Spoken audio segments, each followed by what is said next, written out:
This is Jeff Halper, the head of the Israeli Committee Against House Demolitions, here for the May update, our monthly update on what's happening here in Palestine, Israel. Of course, the great dramatic news and all our attention and all our hearts and our thoughts are focused on Gaza.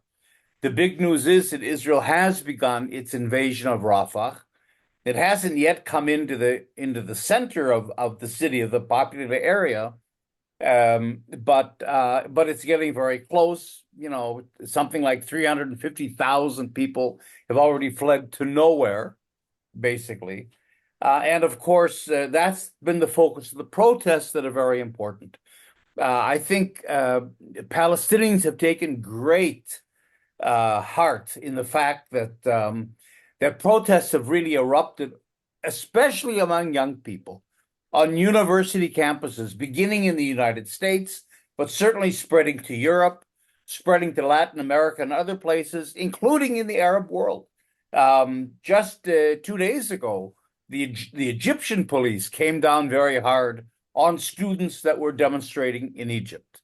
So I think this has become very important in terms of not only the solidarity with the Palestinians and responding to these immediate needs for a ceasefire and for an end to this whole invasion of Gaza, but also in terms of raising public opinion. And I think as public opinion shifts, government policies will shift as well. So this has really been important. The problem is, and this is our analysis has to deal with issues and problems and so on, is that it's very hard for us as extra parliamentary political forces in the streets or in churches or in universities or in community settings to influence policy, because as immediate and dramatic and urgent as it is to get a ceasefire in Gaza, to end the genocide, and so on, and of course the other on a bigger level then to divest from Israeli companies on a little bit of a longer scale to begin to isolate Israel internationally. As important as that is, we can't lose focus. We can't lose the big picture. And in the immediate term, the real issue facing us is this issue of normalization that really we haven't brought into the discussion enough. Biden has announced, repeatedly, every 2 days, that as soon as the fighting dies down in Gaza, the United States is going to begin again the normalization process between Israel and the pro-Arab, the pro-Western Arab states. As a matter of fact, the United States has tried to sweeten the deal, the hostage deal with Israel, to have Israel be more forthcoming by linking it to normalization and saying that Israel, if you agreed, especially in a way to the Hamas demand to end this, to end the invasion completely, in return, Saudi Arabia will normalize relations. That's a huge carrot for Israel, so that you can see the joining together of the immediate and the bigger geopolitical picture. The point is this, that there's a bigger geopolitical agenda here in which the Palestinians will be sacrificed. The Palestinians have no legitimacy, no importance on their own in the transactional world of the big geopolitical politics.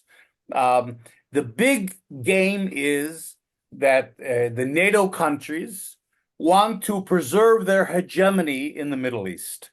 And they're being challenged by China, and they're being challenged by Russia, using partly, Iran and other surrogates in the region. And that's what normalization is all about, ensuring Western hegemony in this very strategic region. And the only way to do that is to bring Israel into a normalized relations with the Arab world, because Israel is the strongest military power. Israel is the most reliable pro-Western force in the region. So you have to have Israel's an essential pillar in this normalization process. Now, in order to normalize, then, well, let me just say one more thing, and that is that we always talk about Zionism as settler colonialism. Well, the way settler colonialism wins in the end, I mean, Israel has conquered the country. It's settled historic Palestine between the river and the sea. There is one apartheid state today. Palestinians have been locked into a Bantustan. Okay, how do you get the world to accept permanently apartheid?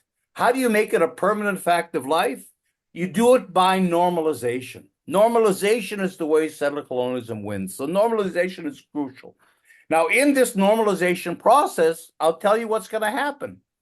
The Palestinians will be locked into an apartheid state, of Bantustan, exactly like the Bantustans were in South Africa.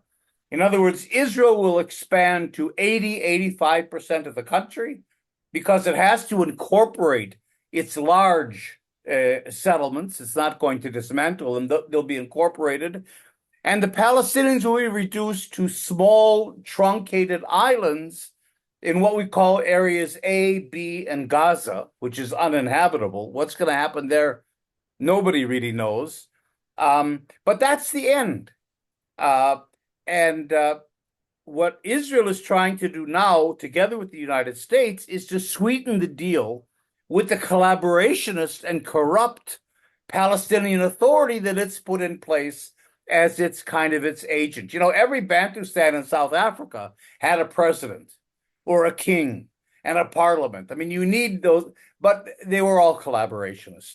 And so Biden has already announced that the Palestinian Authority will get $26 billion if they agree to this normalization. And they'll sweeten the pie in other ways. Maybe Palestinians get more work permits, there'll be more trade with the Arab, whatever it is. They'll try to sweeten it so that they'll get a Palestinian leadership to sign off on a Bantustan. That will allow the normalization process to continue. And then really the Palestinians, it's over. And they've been erased. I think one of the reasons for the timing of the Hamas attack on October 7th was Netanyahu announced even, we're on the cusp of signing an agreement with Saudi Arabia. Normalization is the death knell of the Palestinians. And it locks them permanently, not only into a Bantustan state, they'll call it a state, and then you get a two-state solution, but in a way that can never be reopened. You can never reopen negotiations. You can never start the peace process again. They're locked in permanently. Normalization has taken hold. Israel and its whole settlement enterprise is now legitimate, and the world goes on, and the Palestinians are lost. This somehow has to come into our equation in terms of the protests and the speaking out as the awareness of the Palestinian issue, emerges in the public, and there's more and more discussion. We have to add to divestment and BDS and a ceasefire and even anti-apartheid, because people are talking about ending the apartheid system. We have to add this issue of normalization, which is immediate. It's coming down the pipeline as we speak. And this is the most urgent thing. I'm not sure how we do that because, again, we're not built for policy change. We're built more as extra parliamentary groups on the streets for protest and whatever. But somehow this has to be articulated, I think, in our actions and in what we write and in trying to lobby and pressure governments in this direction. Those are my thoughts for this month. It's an ongoing situation, but we stay in touch with you in all kinds of ways during the month.